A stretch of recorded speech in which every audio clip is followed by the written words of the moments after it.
아무리 부동산 불표를 떠들어대도 무리하게 빚을 지고 집을 가지면 그로 인한 이 충격이 인생을 집어삼킨다라는 이야기를 하고 싶습니다.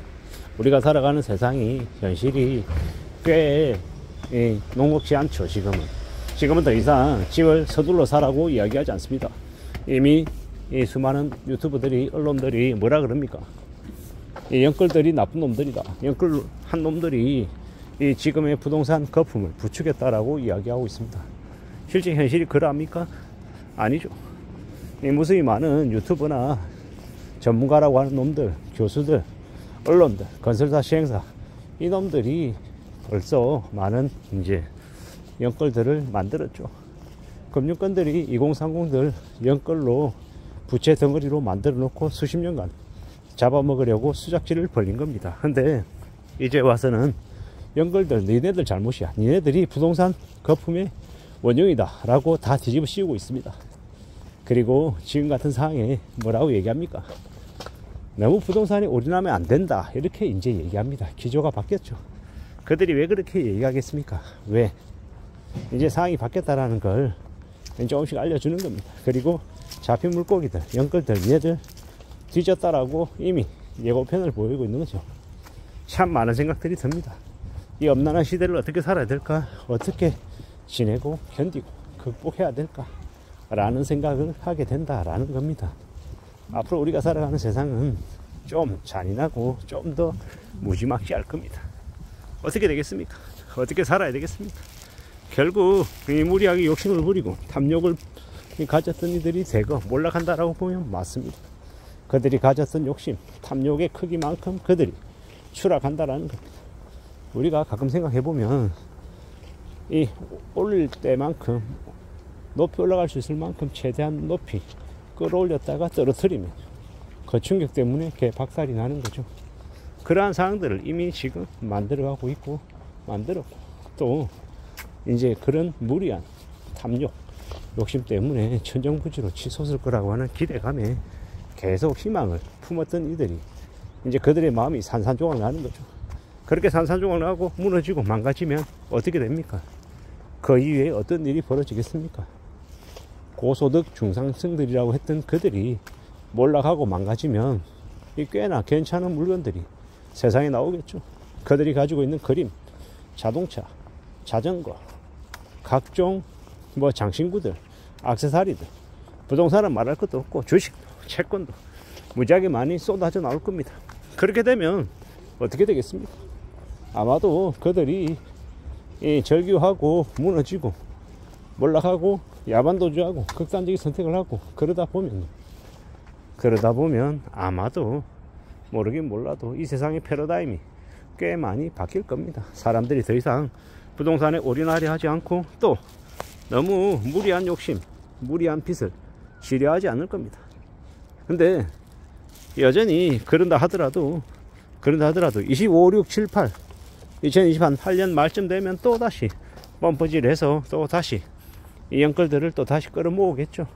분양해서 1억 벌었다, 3억 벌었다, 5억 벌었다, 또 친구의 친구가 그렇게 돈 벌었다고 하더라 라고 분위기를 띄울 것 같습니다.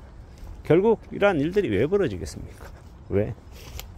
그들은 사이클대로 돌아가기 때문입니다. 지금은 이제 빚장을 잠그고 대출을 줄이고 2025년 7월 달에 스트레스 DSR 이제 3차 시행하면 이제 우두두 이제 떨어지겠죠. 25년 하반기부터 해서 26년, 27년, 28년까지 우두두 떨어지고, 그리고 그 이후에 또 다시 또 펌프질해서 또 다시 올리고 그럴 겁니다. 그게 그네들이 이때까지 해오던 수법이었으니까요. 계속 해왔던 방식입니다. 갑자기 생긴 거 아니죠. 그들은 그렇게 이때까지 살아왔습니다. 앞으로도 계속 또 그렇게 지낼 것이고요. 그러면 어떤 마음, 어떤 생각으로 지내야 되겠습니까? 아, 이 세상을 살아가는 게 참 녹록지 않구나, 쉽지 않구나 라고 생각하게 될 것이고, 또 마음을 굳게 먹고 또 앞으로 나아가겠죠. 그럴 것 같습니다. 좀 더 정신 차리고 좀 더 마음을 굳게 먹고 움직여 나가야 될 겁니다. 살아가는 이 현실이 참 녹록지 않다라는 걸 정신을 차리고 지내야 되겠죠. 그리고 또 잘 생각해 볼 필요가 있는 게 25, 6, 7, 8 최소 4년간은 어떤 마음으로 지내야 되겠습니까? 최대한 현금을 확보하고 조심 또 조용하며 지내야 될 것 같습니다. 그렇게 조심히 조용히 지낸다라는 것 자체가 우리의 삶을 좀 더 지켜낼 수 있는 힘이 될 것 같습니다. 그렇게 생각하고 지내야 된다라는 말씀을 좀 드리고 싶은 겁니다. 앞으로도 우리는 여전히 힘들고 어렵고 난감하고 곤란한 지경들을 맞게 될 것입니다. 그렇게 힘들고 어려운 처지를 견딜 수 있는 힘이 뭐겠습니까? 현금. 이 현금 흐름입니다. 현금 흐름. 집을 팔아서 5억을 벌었다 10억을 벌었다 이거 말고 꾸준한 월세가 나오는 오피스텔, 빌라, 아파트 아니면 고부당 우량주, 채권 이런 것들로 꾸준히 이 현금 흐름이 확보되는 그런 것들을 가져야 될 것 같습니다. 그렇게 가질 때 그런 것들이 있을 때 그럴 때 삶이 좀 더 안정적인 것 같습니다. 안정적인 삶을 추구할 수 있냐 없냐 중요한 겁니다. 매우 의미 있는 거죠. 그러기 위해서는 욕심부리지 않고 자신이 가질 수 있는 감당할 수 있는 범위 안의 것들만 갖겠다라고 각오하는 게 더욱더 필요한 것 같습니다. 그렇게 살아야 그렇게 지내야 삶이 좀 더 안정적으로 유지되지 않을까라고 생각합니다. 험난한 시대를 살아가고 있는데 이 험난한 시대에 너무 쉽고 만만하게 소홀하게 뭔가를 생각해서는 안 되겠습니다. 녹록지 않다라는 거, 만만하지 않다라는 걸 인정하고 받아들이고 내가 어떻게 대비 대응할지를 잘 좀 강구해 놔야 될 것 같습니다. 그럴 때 그렇게 살아갈 때 그런 각오가 갖춰져 있을 때 그럴 때 우리의 삶이 좀 더 그래도 지켜지는 것 같습니다. 좋은 곳에서 돈 더 많이 벌면서 더 여유 부리면서 살고 싶은 게 사람들의 마음입니다. 하지만 그렇게 살 수 있냐 없냐는 내 뜻하고 또 다르게 흘러간다라는 겁니다. 그래서 어떻게 지내야 되겠습니까? 좀 더 마음을 굳게 먹고 좀 더 조심하며 지내야 되겠습니다. 함부로 경거망동하지 말라, 너무 욕심을 부리지 말라 라는 이야기를 하고 싶습니다. 차근차근 천천히 따져보고 살펴보고 내가 그걸 감당할 수 있냐 없냐 그걸 우선적으로 고려하는 게 맞는 것 같습니다. 그러지 않고 욕심부리고 과하게 움직이다가는 어떻게 되겠습니까? 삶이 순식간에 무너질 수 있다는 겁니다. 욕심부리지 말라, 함부로 경거망동하지 말라, 여차하면 와르르 무너질 수 있다 라는 걸 명심해야 될 것 같습니다.